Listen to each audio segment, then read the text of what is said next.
¿Qué tal? ¿Cómo está? Bienvenidos a una emisión más de Sociedad Transparente, este programa que pretende seguir fortaleciendo el conocimiento del derecho a la información.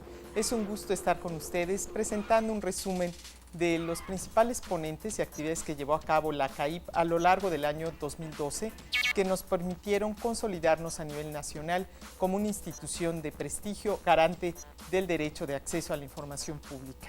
En esta ocasión, y será el último programa que tengamos, que les presente un resumen de la visita de prestigiados ponentes que estuvieron con nosotros, no solamente para el 7º Congreso de la Red de Organismos Públicos Autónomos, sino para conmemorar el Día Internacional del Derecho a Saber y para la participación que cada año tienen en nuestra Semana de Transparencia que llevamos a cabo para difundir la cultura de la legalidad.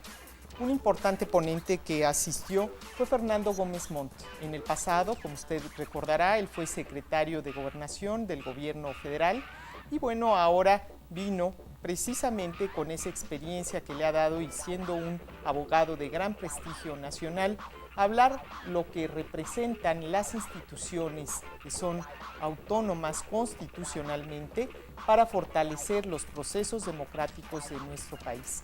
Vino precisamente a defender esa independencia y esa autonomía.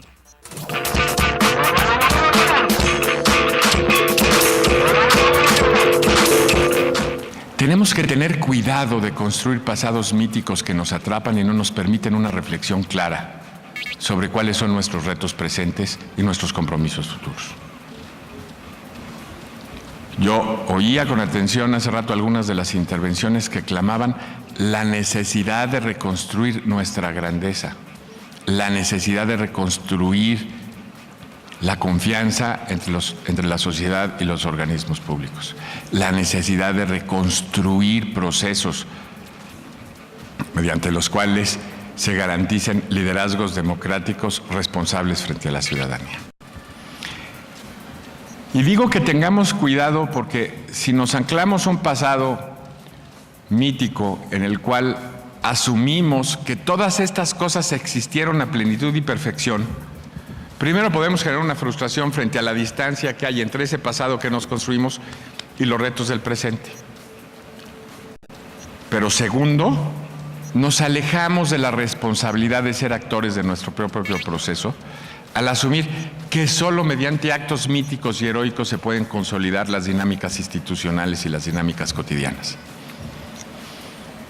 Hoy por hoy los procesos a los que estamos convocados como ciudadanos exigen actos serenos, responsables y sensatos.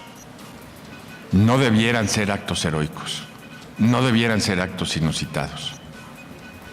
El presente de México se debe construir sobre la percepción de que cada uno de nosotros es responsable frente a los demás, para bien y para mal.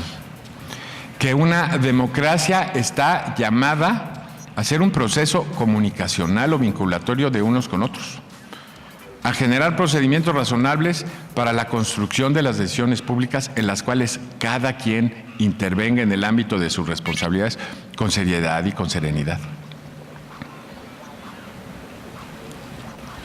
En donde todos estamos llamados al deber cotidiano de construir ciudadanía activa, inteligente, interesante y participativa, y estamos llamados a obligar a que el poder público responda a aquellas necesidades o metas para los cuales ha sido constituido.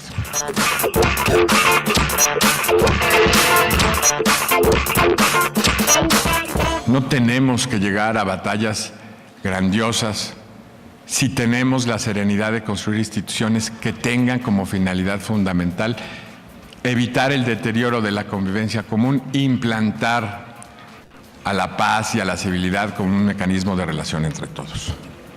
Así pues, no podemos prescindir que hoy estamos convocados a hacer del ejercicio de nuestras libertades un ejercicio responsable. Hoy buscamos consolidar un sistema de derechos fundamentales que justifique una autonomía de cada una de las personas sobre las cuales se construya su responsabilidad frente a sí y frente a los demás.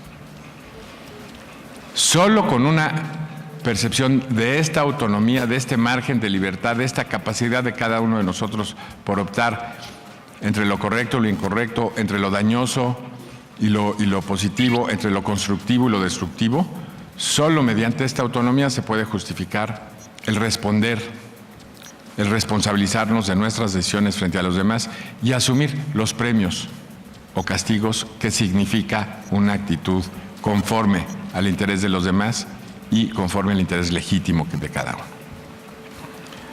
Hoy, en estos tiempos, es necesario fortalecer los procedimientos que garanticen que el lazo social sobre el que se construye esa responsabilidad se dé de manera adecuada y que garanticen un poder público no solo que se abstenga de amenazar esas relaciones o no solo que se abstenga de amenazar esa autonomía que es fundamental, sino que construya condiciones sobre las cuales esa autonomía sea real y concreta. La democracia en este sentido es la participación de todos en la conformación de poderes públicos que tengan esta capacidad de tomar decisiones inteligentes para construir procesos sociales razonables.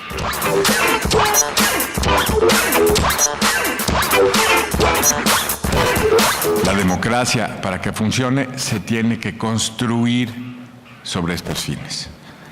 Se ha dicho, se ha discutido que hoy la democracia es una institución que se construye sobre los derechos fundamentales, que primero van los derechos fundamentales y luego van los procesos democráticos, o que los derechos fundamentales son presupuestos necesarios del desarrollo democrático. Y es correcto. ¿Y saben cómo llegamos a esa conclusión? Después de vivir guerras cruentísimas, sobre todo en el continente europeo, que se construyeron a través de liderazgos democráticamente constituidos. El proceso de universalización de los derechos fundamentales se construye sobre el trauma de la sociedad occidental que percibe la crisis de un Estado liberal que llevó a generar instituciones de odio, de intolerancia y por ende de violencia. Que asumió que si no se establecían estos parámetros de respeto a los derechos fundamentales de todos y cada uno, se generaba el caldo cultivo para una violencia descontrolada.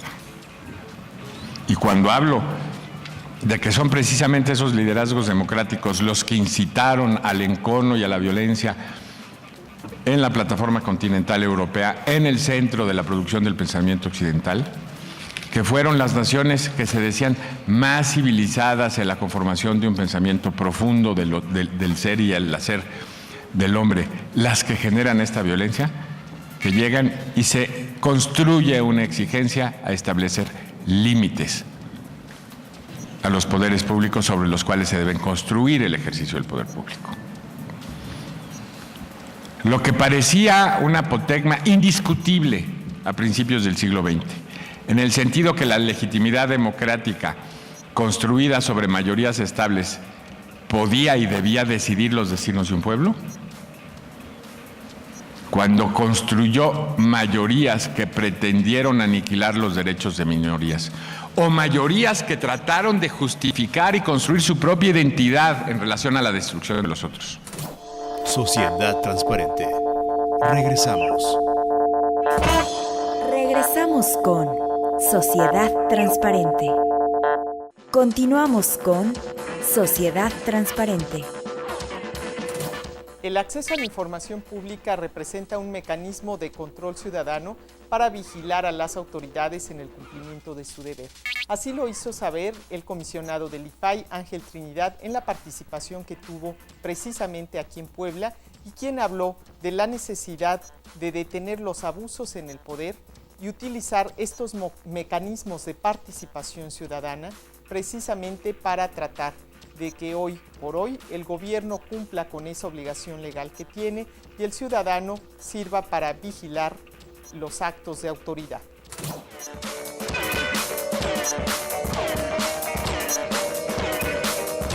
Bueno, esto muy rápido.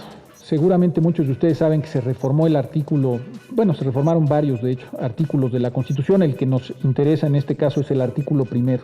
Hace apenas un año, hace el 11 de junio del 2011. Y se estableció en esta reforma que, primera cosa, dice, en los Estados Unidos mexicanos todas las personas gozarán de los derechos humanos reconocidos. El primer cambio es que hoy la Constitución dice que reconoce derechos, no que otorga derechos, como decía antes. Y más adelante dice, las normas relativas a los derechos humanos se interpretarán de conformidad con esta Constitución y con los tratados internacionales, favoreciendo en todo tiempo a las personas la protección más amplia.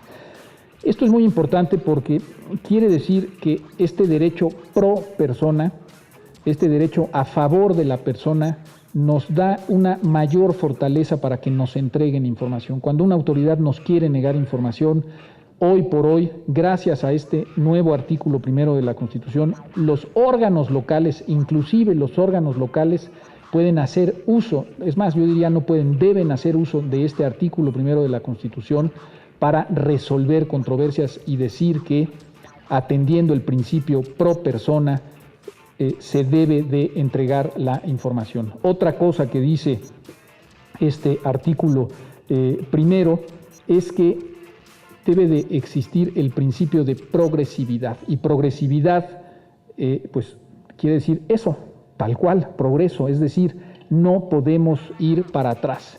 De ahí que seguramente estas iniciativas verán venturosamente la luz porque pues van hacia adelante. Al menos en su mayor parte. De ahí que seguramente el próximo año que estemos aquí o estén aquí celebrando el año otra vez del Día del Derecho a Saber, estaremos en condiciones diferentes, estaremos con institutos fortalecidos. Y cuando digo institutos fortalecidos, no me refiero a la institución en términos orgánicos de los comisionados y eso no, me refiero a que los institutos se verán fortalecidos porque le estarán dando mayores garantías a ustedes, a las personas, a los ciudadanos, para pedir, para exigir información, para exigir que les rindan cuentas y a su vez pues los órganos locales tendrán también mayores obligaciones para con su Congreso y tendrán a su vez que rendirle cuentas a los ciudadanos.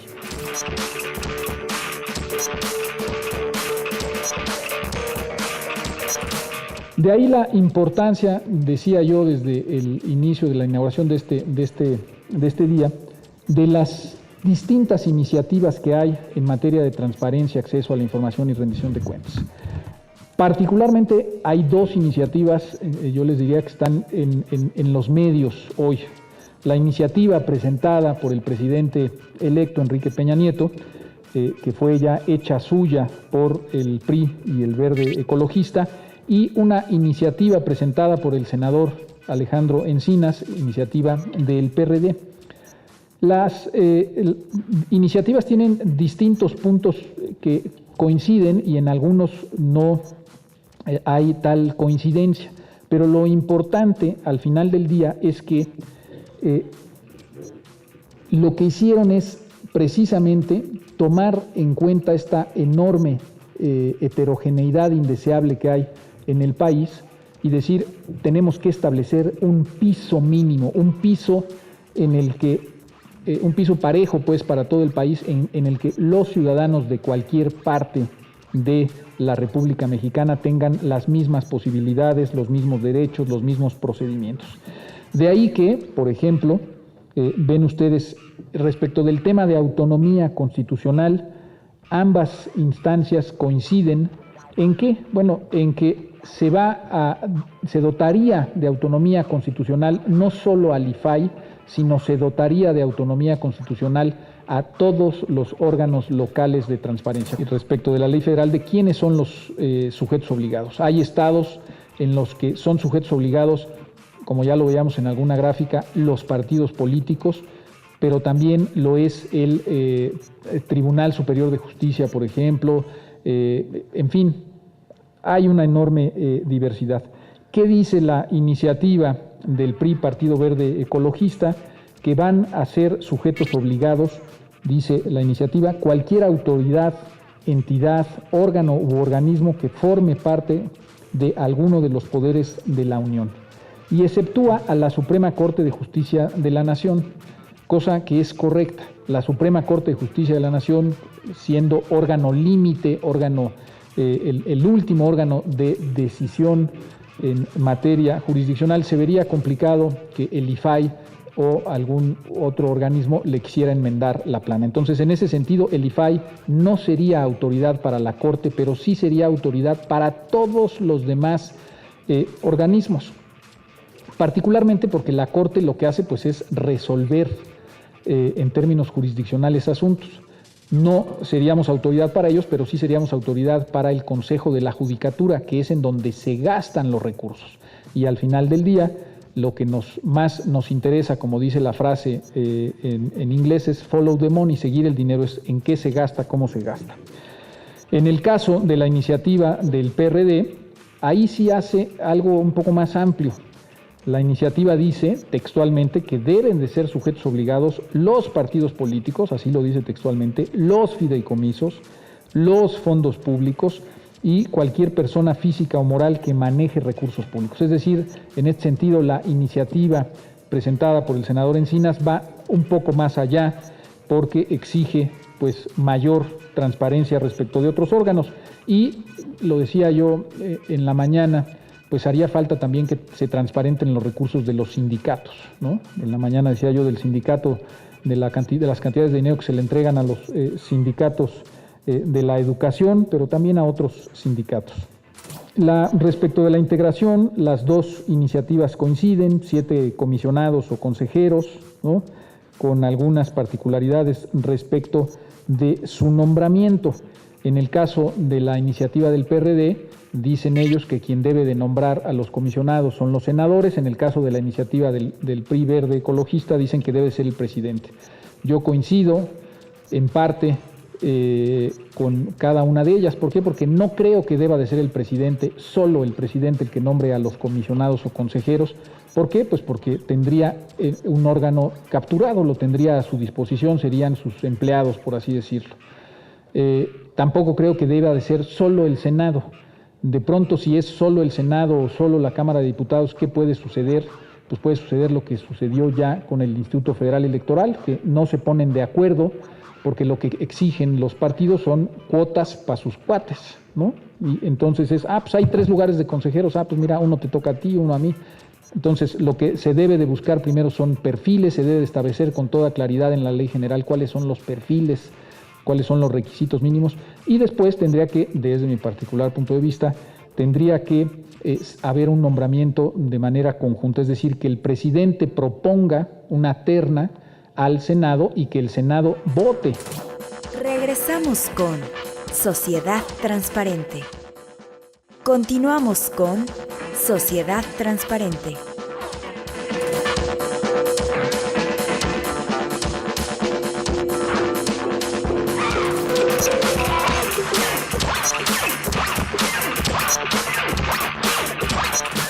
Antes de la transparencia y después de la transparencia hay momentos diferentes. Cuando digo somos un país donde hubo súbditos, quiere decir que no había ni acceso a la información, ni rendición de cuentas, ni competencia política, ni alternancia en el poder. Éramos sí ciudadanos de forma, de reconocimiento jurídico, de reconocimiento político, pero únicamente en la letra escrita.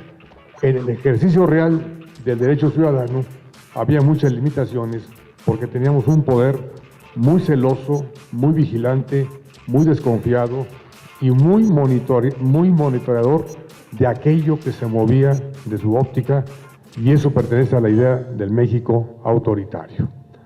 Vienen los procesos democratizadores que tampoco llegaron de manera rápida.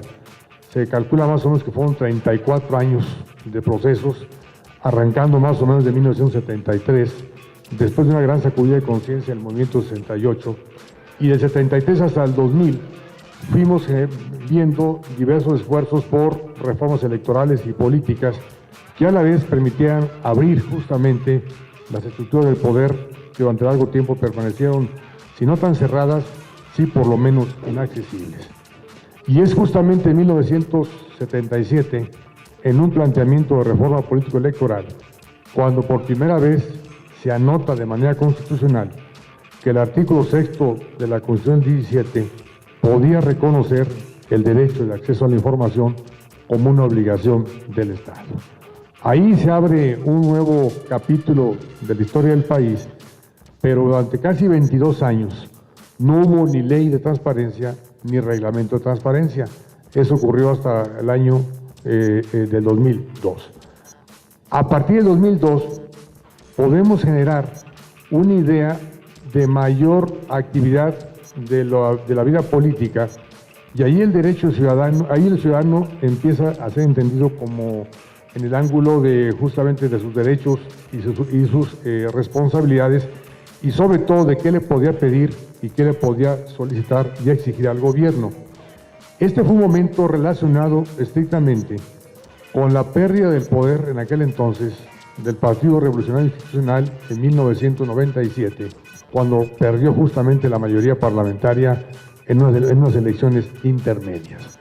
Ahí aparecen nuevas condiciones en el país que llamaríamos el inicio de la autonomía del poder legislativo, el respeto efectivo al derecho de voto, que cambió la correlación de fuerzas, y un segundo gran momento vino 3 años después, cuando el voto ciudadano decide, digamos, la alternancia en el poder, afortunadamente de manera pacífica.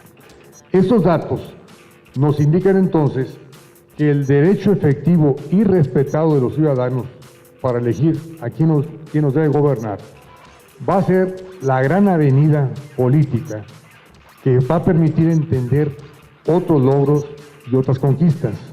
Uno de ellos, el derecho de acceso a la información. Desde los años 90 ya estaba el debate en México. Faltaba la oportunidad política y faltaban las instituciones para que esto se convirtiera en ley y en política pública. La discusión y la preocupación de este derecho se vino planteando justamente en entidades académicas, en entidades de especialistas de la prensa, y se generó toda una sinergia y toda una inquietud a nivel de sociedad civil que va a desembocar justamente en la ley de transparencia en la época del presidente Vicente Fox. Les platico esto porque de otro modo no entenderíamos cómo es que de no tener nada tenemos hoy logros muy importantes que nos permiten festejar, por ejemplo, el Día Internacional del Derecho al Saber, la presentación de ese libro, una conferencia muy espléndida e interesante de Ángel Trinidad, y el festejo o la conmemoración que hoy nos congrega. Muchas gracias por continuar con nosotros. De verdad que superaron las expectativas, las participaciones que tuvieron los ponentes e investigadores de gran prestigio que estuvieron en Puebla, de la Red por la Rendición de Cuentas, del propio IFAI, del gobierno federal, donde estuvo el secretario de la Función Pública y donde asistieron también autoridades locales del gobierno del estado, del Ayuntamiento de Puebla, de los diferentes poderes, tanto el judicial como el legislativo, y la presencia de representantes de órganos de transparencia de más de 20 entidades del país que de esta manera pues no solamente vinieron a decirnos a los poblanos que hoy la CAIP es vista de una manera distinta, es decir, como una institución que está haciendo su trabajo, que ha cumplido, y por eso es que queremos también a usted darle las gracias que a lo largo de estos años nos ha acompañado aquí en Sociedad Transparente. Hoy tenemos este derecho de acceso a la información que quedó instituido en Puebla hace más de 8 años y que nos permite a cualquier ciudadano desde cualquier rincón del país preguntarle al gobierno qué hace, cómo lo hace y cuáles son los resultados y los efectos de esas acciones que lleva a cabo. Esto forma parte de un proceso democrático de rendición de cuentas y qué bueno que contribuyamos con este programa para difundir ampliamente la cultura de la legalidad. Le queremos invitar para que visite nuestra página www.caip.org.mx y le damos a conocer nuestro servicio telefónico, el 777-1122. Le invitamos también para que visite las páginas, los portales del gobierno federal, del gobierno del estado y también del gobierno municipal y que haga sus preguntas a través del sistema de gestión de solicitudes de información que se llama Infomex y donde usted puede registrar sus datos y hacer su planteamiento y a partir de ese momento corre un plazo legal para que pueda recibir respuesta. De lo contrario, puede acudir a la CAIP, a la Comisión de Acceso a la Información Pública y Protección de Datos Personales, para que le ayudemos y usted puede interponer un recurso de revisión en caso de no quedar satisfecho con la respuesta que le da la autoridad. Es nuestro derecho, hay que preguntar y recuerde que en la medida en que estemos más involucrados en los asuntos públicos, tengamos mayor conocimiento, tendremos también como ciudadanos mejores decisiones y mayor poder sobre los actos de gobierno. Muchas gracias por su atención, le esperamos en la siguiente emisión. Hasta la próxima.